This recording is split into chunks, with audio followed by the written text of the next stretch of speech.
In case you're feeling a little iffy about 2.1a, I don't think that's a real word, but I use it a lot, iffy. I'll do a couple more examples just talking about slopes and rates of change. So first, if you look at the line, the equation for the line, y equals 6x plus 3. Think for a minute, what is the slope? Okay, well, it's in y equals mx plus b form, right? So our slope is 6. So m equals 6. That's old news, right? Okay. So now, let's say we're given the equation y equals 4x squared plus 2x plus 7, and we want to find the average rate of change between x equals 0 and x equals 1. If you think you know how to do it and you don't need any help, go for it. Stop the video, play it again and see if you're right. Otherwise, remember average rate of change is just slope. Okay? Sometimes I'll call this just AROC to be lazy. Plus AROC just sounds, well, I don't know if it sounds cool, but sometimes I'll call it AROC. But average rate of change is slope. Same thing. Average speed, average rate of change, slope, all the same thing.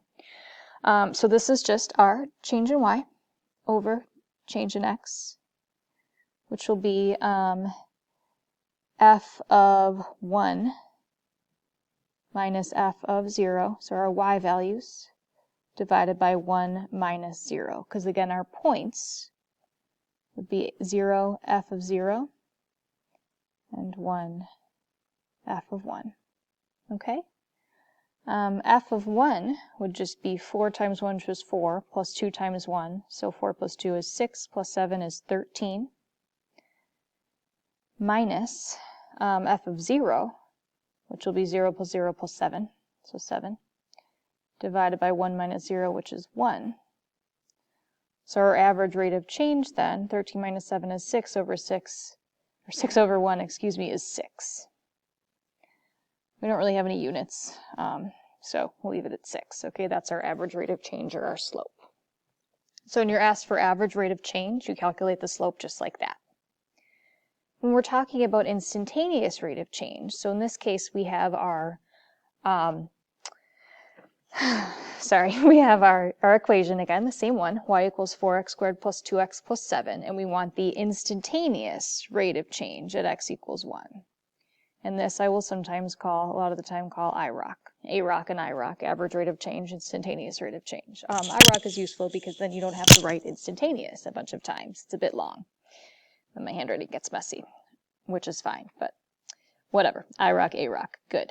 So, instantaneous rate of change, we're looking at basically 1 and 1 plus h.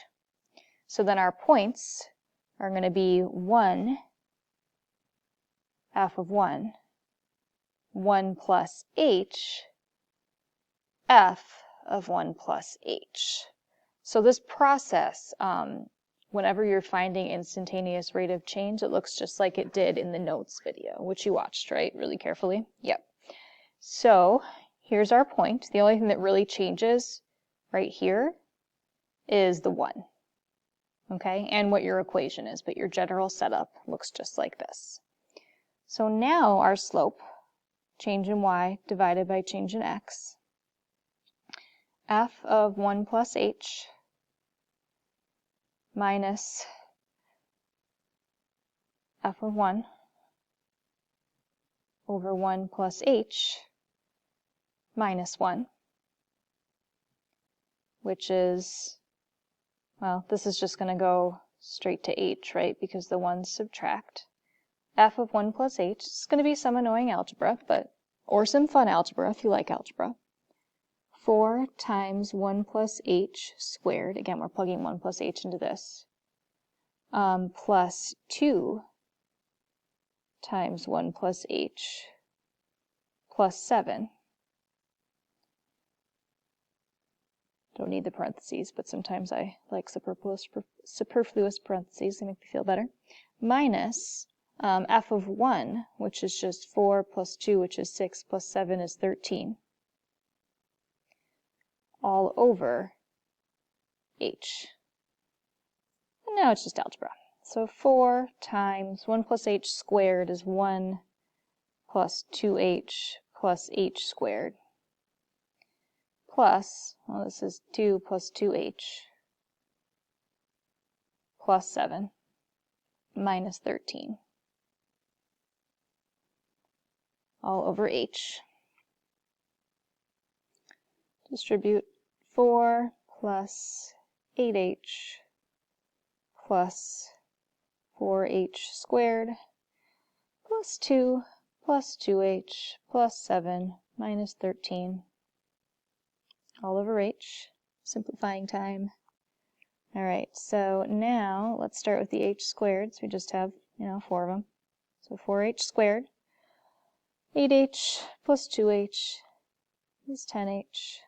4 plus 2 is 6, plus 7 is 13, minus 13 is 0, all over h.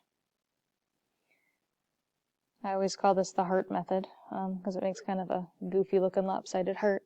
So the 4h squared divided by h, it's just 4h, plus 10h over h is just 10, as h, just put as h together, as h approaches or goes to 0, instantaneous rate of change, this goes to 0, is going to be 10.